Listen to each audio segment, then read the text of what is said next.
a new Conservative chapter. By the end of the summer, the Conservative Party of Canada will have a new leader for the fourth time in 2 tumultuous years. The key question, what direction will the party take?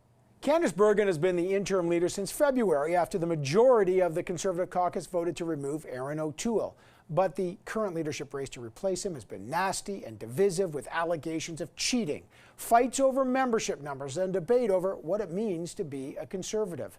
Now, in the past week, over 20 Conservative MPs met with some former leaders of the trucker protests. So what kind of party is it right now?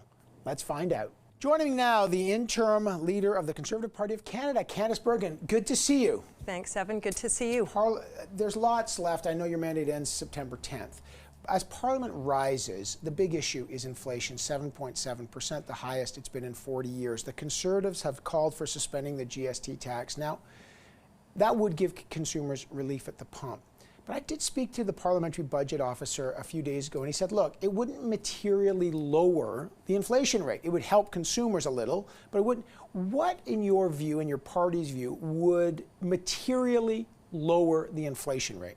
Well, we realize there are some factors that have happened globally that have affected inflation, but we also believe that this government's fiscal policy overall has poured gas on it, certainly prepared it to be worse than it had to be.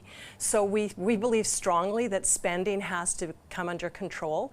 We were very clear in the last budget that we didn't think more spending and bigger programs was the answer. So overall, we'd like to see a strong signal and actually action from the government that they're going to stop this out of control spending. But we do believe giving Canadians a break at the pumps would be positive, and also show that they recognize taxing Canadians and just to benefit themselves isn't the answer. Let's just talk about the spending a bit. What's particularly your party supports trying to reach 2% of NATO, so there's defense spending. They spent 4.9 or 4.6 billion on upgrading NORAD. There's defense spending. Your party's talked a lot about the fact that provincial systems have healthcare systems that are in trouble. There's more in the last election. There's more spending there. What spending? Those are big ticket items. What spending would the Conservatives not do? We've seen a lot of waste. First of all, there's been a lot of waste. I mean, buying a pipeline when they didn't need to buy a pipeline. Over the last 7 years, there's been a lot of wasteful, bad spending. Then add to it big government programs. They promised the dental program, which is provincial jurisdiction. So there's over the last 6 years, 7 years, there's been a lot of spending that we think is wasteful. And I mean, let's talk about infrastructure. Let's talk about infrastructure spending. I'm just intrigued, okay. Just on the dental program, because I know you didn't agree with it. I'm just intrigued when you say, is that a wasteful spending? There's definitely an issue for low-income people. It sure is. If you want to help, is it wasteful spending? The way the Liberals do it, yes. Okay. Unfortunately, the Liberals are not good at getting money out to where it's needed. It does end up helping some of their friends and the folks that are working with them. This is provincial jurisdiction. The federal government will not do a good job of delivering a dental program. And, I think that we've even heard from dental associations, for example. So, yes, I will go out on the record and say that I think that whatever program they're going to try to put together will not be successful. It will not get to the people who need it, and it will end up wasting a lot of money. There's a lot of criticism of the central bank monetary policy, that they should have eased back their quantitative easing strategy earlier. In your view, did the central bank and the governor blow it on holding inflation to 2%?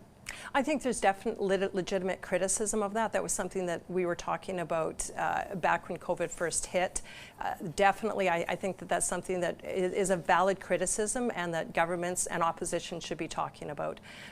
But overall, our job is to criticize the government, and I think the government has made a lot of mistakes in terms of our fiscal policy. Right now, the Conservatives are calling for the resignation of Marco Mendicino, the public safety minister, over the Emergencies Act, right? Over his misleading that's Canadians. it. Do you think when he said, I was acting on the advice of police, that he willfully misled Parliament? Do you think he did? He didn't just, he's a former prosecutor. He understands how important words are. He understands it's important to be precise. He didn't just say it once. He didn't just say, one time we talked to police and they suggested. He used it as his argument more times than I think we can even recall or try to bring up on media, for example. This was one of their main main arguments. Police were asking for it. We've now found out that is not true. That's not the only area where he misled. He said that there was foreign funding funded the protests. That wasn't true. They made accusations against the protesters that they set fires in apartment buildings in Ottawa. That was not true. Marco Mendocino basically said a lot of things. He was very loose with the truth, spread misinformation. But on whether the police asked for it or not, that was vital. That was key. And he misled Canadians. The police said they didn't ask for it, but they needed it.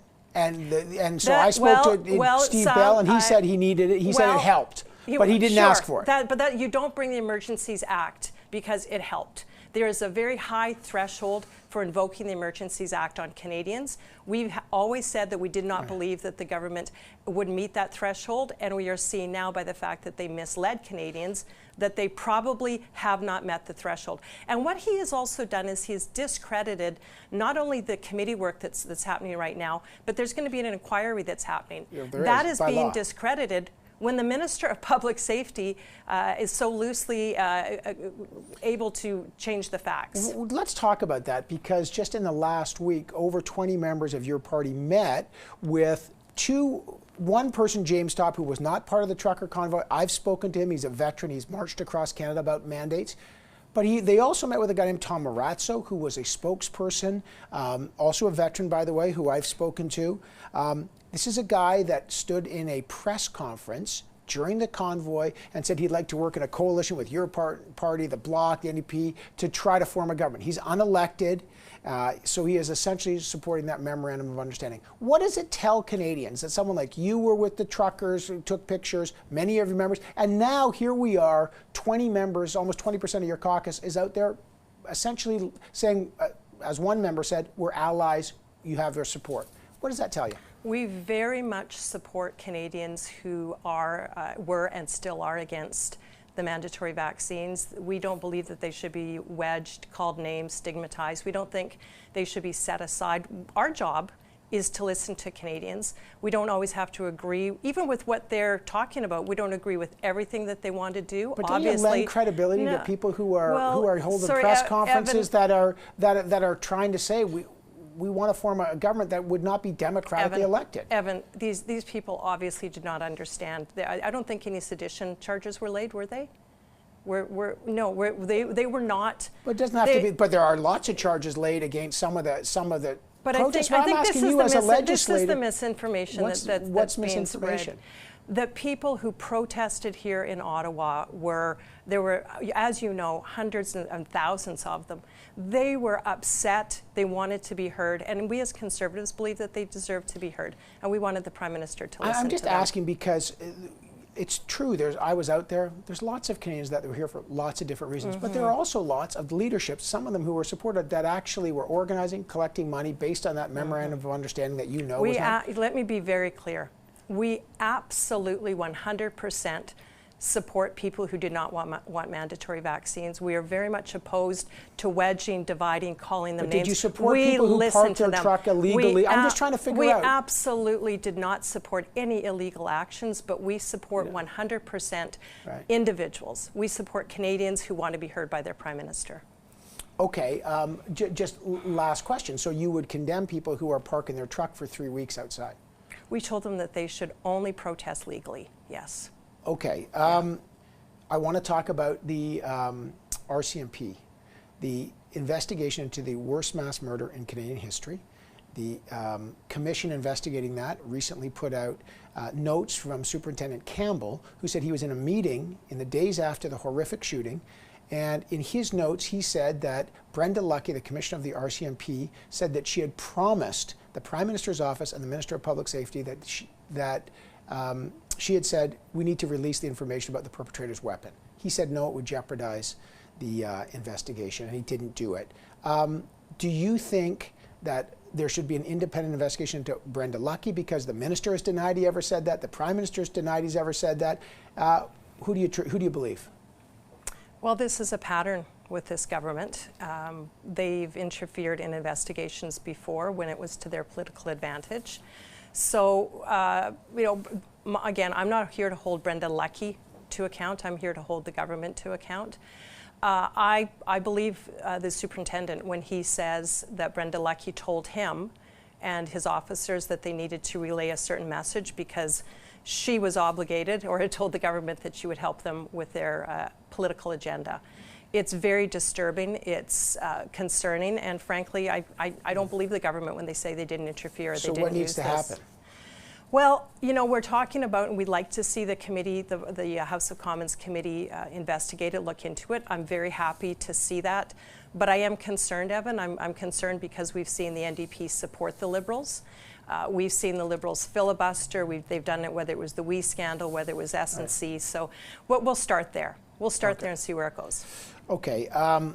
One more thing on the trucker. There's going to be a protest again with some of the same people on Canada Day. Will you go out and meet them and support them? No, I'll be in Halifax. Will you be out there? I won't. I will. I'll be reporting on it. I'll be in Halifax. I'll be. Will you? Would you tell your MPs that they're free to go? I support peaceful and legal demonstrations, and if my MPs want to be there, they're free to do whatever they want, and they'll answer to their constituents. Recently, now you're the interim leader. Actually, we don't have a term called interim leader. Yeah, I'm the leader in the interim. You're the leader. Okay, you're the leader of the. In a recent post, a senior member of your party, Michelle Rempel, who's been a critic, Michelle Rempel-Garner, wrote why she didn't decide to run to replace Jason Kenney, and she wrote like this, almost 3,000 words, and she said in both parties, the United Conservative Party of Alberta and the Federal Party, there have been squabbles that have erupted in the pages of national media, public meltdowns, nearly missed physical fights, coups, smear jobs, leaked recordings, confidential emails, lack of consensus on critical issues, caucus turfings, people harassed to the point where they resign roles, hour-long meeting where members have been subjected to hours of public castigation, heated exchanges to get to basic concerns, unjustified insularity, exclusionary cliques. She said in other workplaces this would be treated as a violation of labor codes. What do we make to believe that? Michelle Rempel-Garner is describing what's going on in your party like that. What is your reaction? Is that accurate? I'm absolutely shocked. You'll have to ask her. I'll tell you, we have had an amazing last 6 months. And you know, even when we do disagree, and there's been squabbles, but my message to caucus is we can disagree and still be united. I think this message, even in Canada, you know, Evan, we see this politics of wedge divide, identity politics, and I've been very, very open in our party.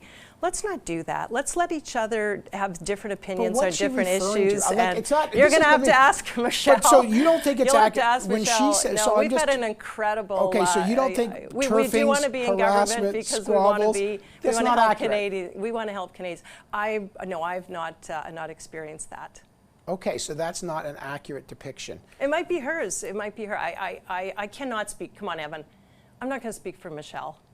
You have to ask her. The United States Supreme Court just overturned Roe v. Wade on Friday.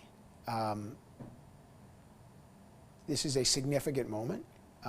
What is your reaction to that, and what is your reaction on the potential Canadian impact on that? Well, a couple of things. First of all, nothing has changed in Canada. This is something that's going on in the U.S., and I understand it. I think it stirs up a lot of feelings on many sides on this issue, and I would say there's not just one or two sides. This is a very, very difficult issue, and as a woman, I can tell you it stirs up feelings of emotions, good feelings, bad feelings. It's not just about our reproductive health; it's about our heart and our soul and our emotions. But Canada, nothing has changed.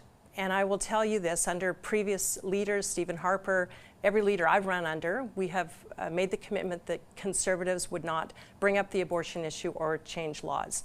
It's only Trudeau that wants to do that. So I think a lot of people have had enough of politicizing the issue. I believe we should be helping women. I really believe that we should be supporting women who are not just going through difficult times around unwanted pregnancies, infertility, not being able to have a baby, or there's a whole multitude of reproductive issues that are so deeply personal, and people have such a huge variety of thoughts and feelings around it. So right now, I think people are feeling that today on every side of this. But to politicize it or use it to get more ratings or anything like that, I think people have had enough of that. And as the Conservative leader and as a Conservative leader in my caucus, I will continue to work to help women, to help families, to unite people, and not wedge and divide on the backs of Canadians. All right, I got to leave it there. I know we'll have more conversations before September 10th. Thanks for joining us. Thanks.